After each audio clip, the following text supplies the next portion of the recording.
We talked the second week of the Church Word series about grace, and we said that it is the pure form of love. That love is an ambiguous word for most all of us. It gets defined and applied in all kinds of ways.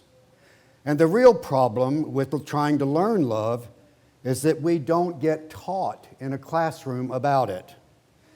No, we experience it.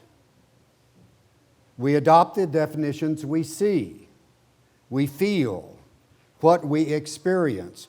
Oftentimes, when we know that those are partial, conditional, sometimes self-serving love, sometimes just plain suspect love, a lot of defective definitions of love.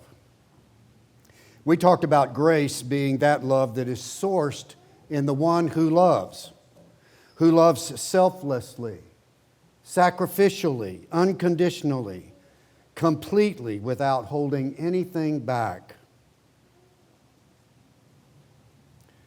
There is really only one way that we come to know that kind of love. Someone loves us that way. When we experience it, that's when we know what love really is. Real love only comes in the flesh. Grace in the flesh is the only way we get grace. Jesus is not definitive for us and for our lives because he was sinless. He is the definition that we can live because he was love in the flesh in every encounter that we read in the New Testament. Here's the trouble. He is still secondhand knowledge.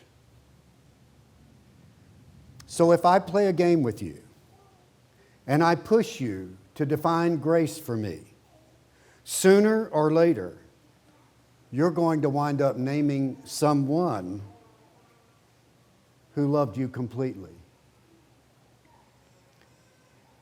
Presbyterians are good at reforming definitions. And so today we name saints who are the full of grace people for our lives. They may not be perfect, but they gave us perfect love. You already are thinking of someone, maybe more than one someone, aren't you? So I want you to take some quiet time and start a list of this holy space, in front of this Lord's table, where common matter becomes spirit food. We remember lives who loved us differently and completely. Some of them had died. Some of them are with us. Some of them are in this room. Write down the names. Take the piece of paper and a pencil or a pen and put that thing somewhere at home in a convenient place.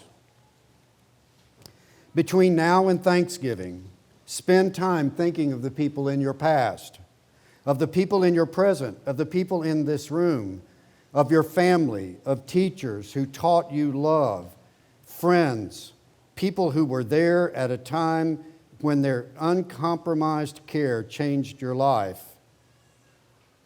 People who saved you in a time of worry or in a time when you were losing heart. Gather your own personal saints. And when we eat this meal, we will remember Christ's love and all of that great crowd of saints who loved us because Jesus told them to love us like he did. Amen.